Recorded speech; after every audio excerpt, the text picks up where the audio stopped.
Now, let's switch the conversation to our Abuja studio, where Aliyu Audu, former Special Assistant to President Bola Tinubu on Public Affairs, will be joining us, and he will be reflecting on the life and legacy of late President Muhammadu Buhari, as well as today's event. Thank you for joining us.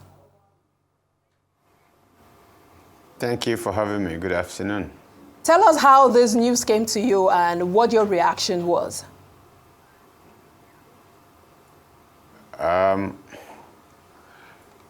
It's still, I'm still coming to terms with it, and I think the only thing I have read that's quite defined, that comes close to how I feel, is what Professor Perogi, wrote. Is like, inexplicable how it is, but it is on me that a good man, a decent man has gone home.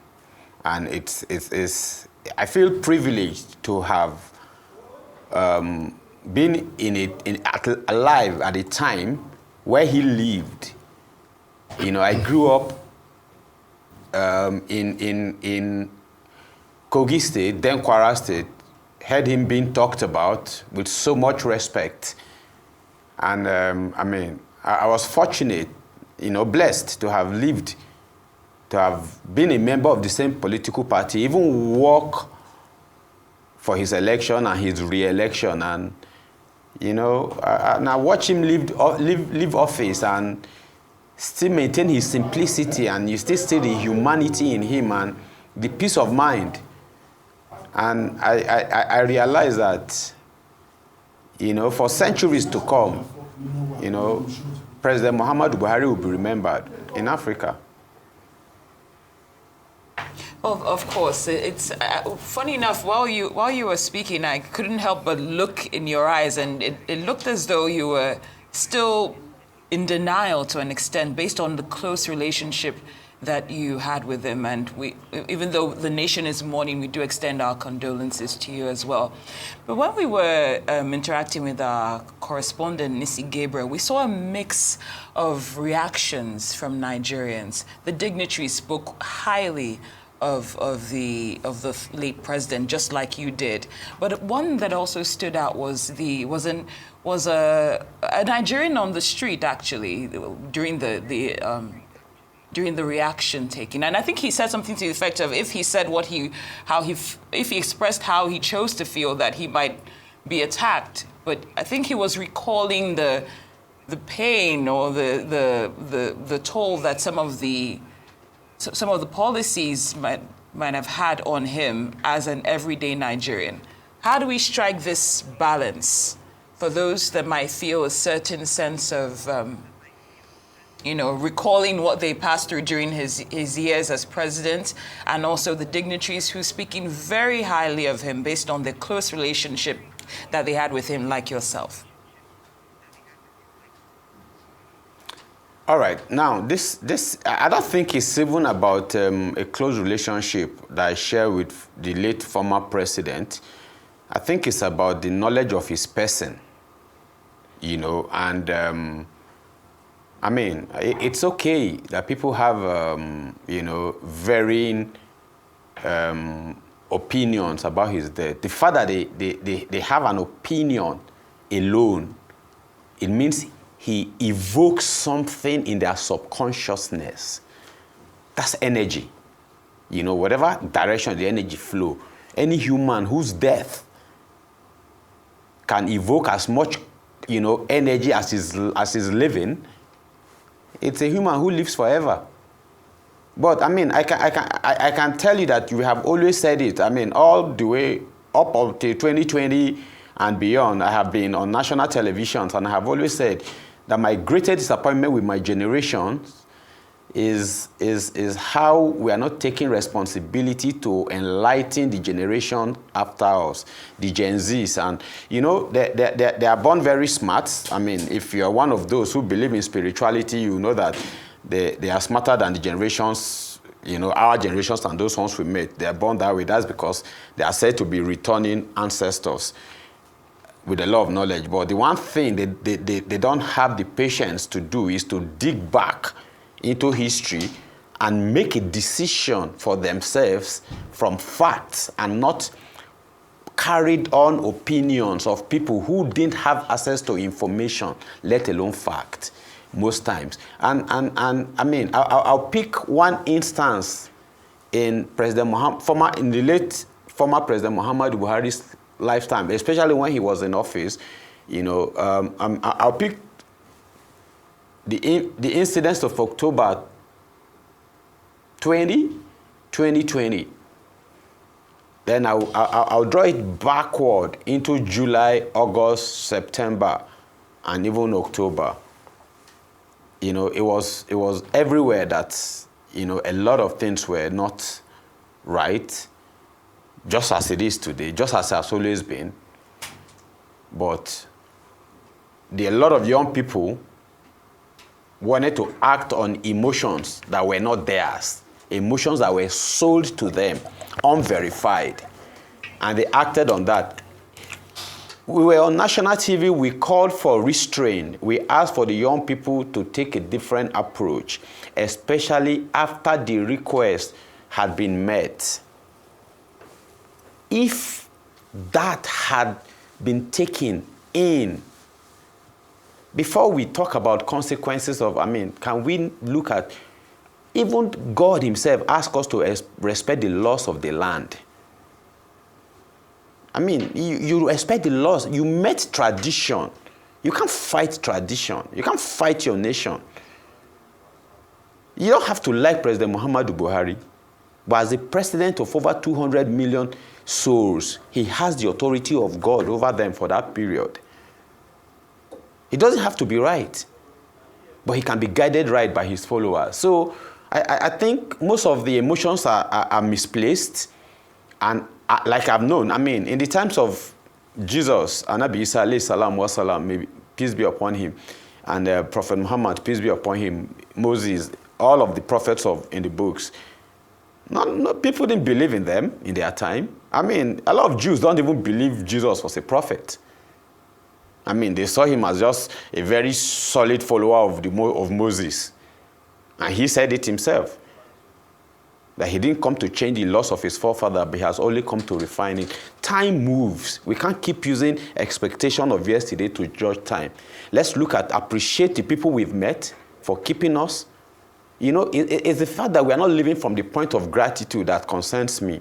If you wake up any Nigerian 60 years ago and stand him on the street of Lagos and Abuja, and just don't look at the cars, just look at human beings passing, you find out that the average human being has 1 or 2 telephones. These were people who were better than a lot of us in their time. They never had the opportunity of having a phone in their home, not even in their place of work, where they were so revered. We have everybody move around with telephones today. We do not appreciate life as it has evolved to our time, so that we can ask ourselves how we can make it better for ourselves and for people ahead. I think that's where we miss the point. But on days like this, it is not up to anybody. The energy will be evoked on earth because a good man has lived well and has been called by his creator. And nothing can change that. Mr. Audu, you're a former special assistant on public affairs. You think it's important that the public knows, you know, what actually ultimately led to the president's death? I mean, just to give you a little bit of background here, President Olusegun Obasanjo is 88. When he celebrated his 85th birthday at the Olusegun Obasanjo Library in Abeokuta, he played a football match at 85. So a lot of things, you know, when we talk about President Obasanjo, a lot of people talk about his health and strength and so on. There, you know, we're not, as of now, it hasn't been disclosed as to what, you know, led to the President Buhari's death, and a lot of Nigerians are asking, do you think that is something in the realm of public affairs that should be disclosed at some point, at least just to bring closure as people, you know, pay tributes to him? First thing first, I don't think anybody who has lived up to 82 years needs any explanation as to when or how his creator calls him one. But I understand the need for So if there is a lesson therein for us as a people to learn, then I mean it is the at the discretion of the family. It is their prerogative whether they want to share that or keep it.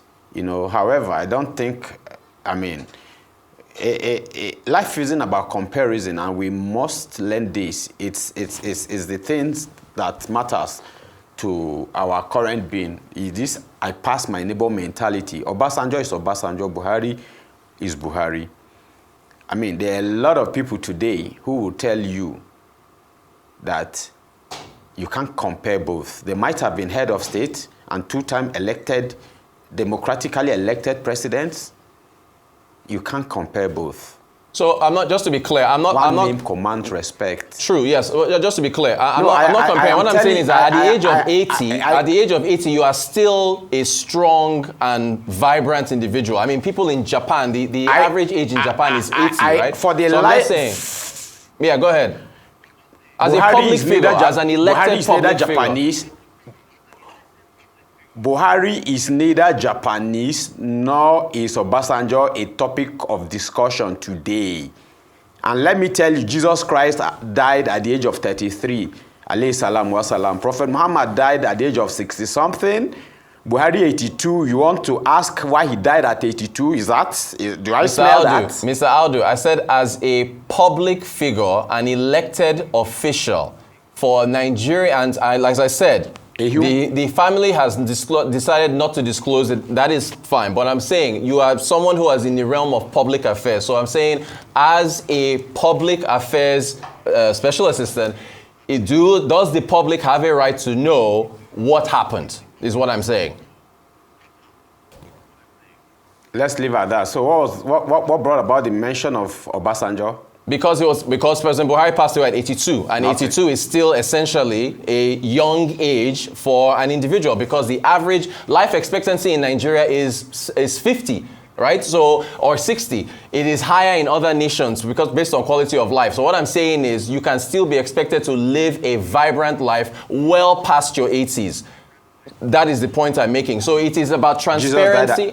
Look, I understand your references to Jesus Christ and these religious allegiances. What I'm saying is that for a public figure... Prophet Muhammad died at 65. I am telling you, for public figure or private figure, you do not have the right to compare someone who died at 82 to someone who is alive at 88. So, have you read an adage of our ancestors who said...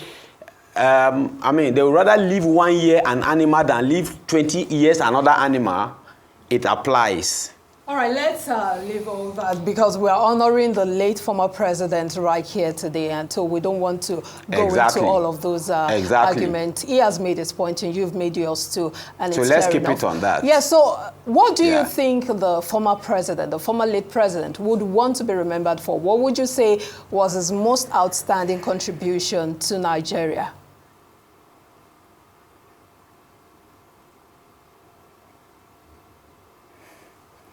It is pretty hard to put it, but consistency of values.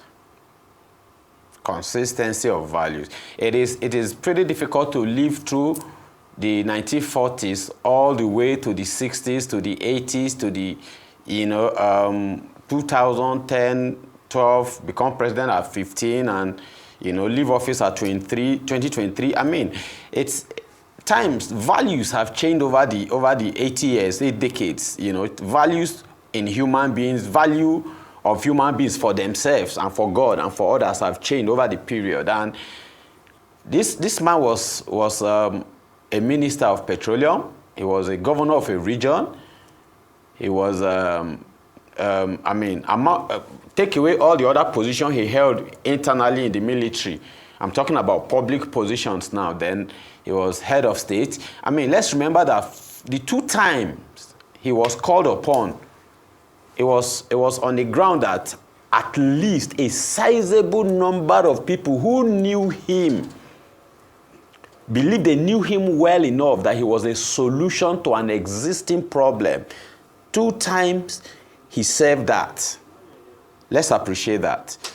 The finest of our military the finest, the most intelligent of our military setup, I mean, who shaped our national life for a longer period of time and a number of years to come, depended on this man's reputation to justify whatever they felt they were doing to a collective, stability. They needed a face to justify their position.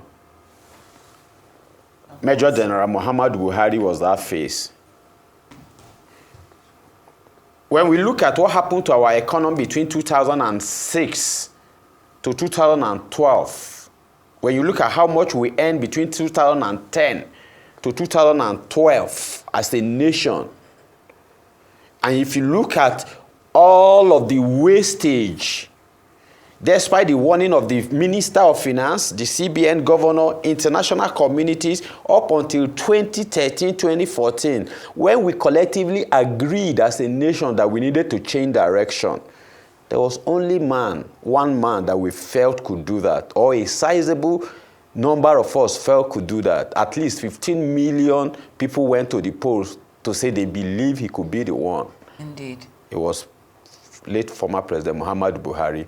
You see, that alone, irrespective of what anybody says, that is what record will remember centuries to come, not anybody's emotion of today. Mr. Aliyu Audu, we'd like to thank you for sharing your time and experience that you had with the late president. We appreciate your insight.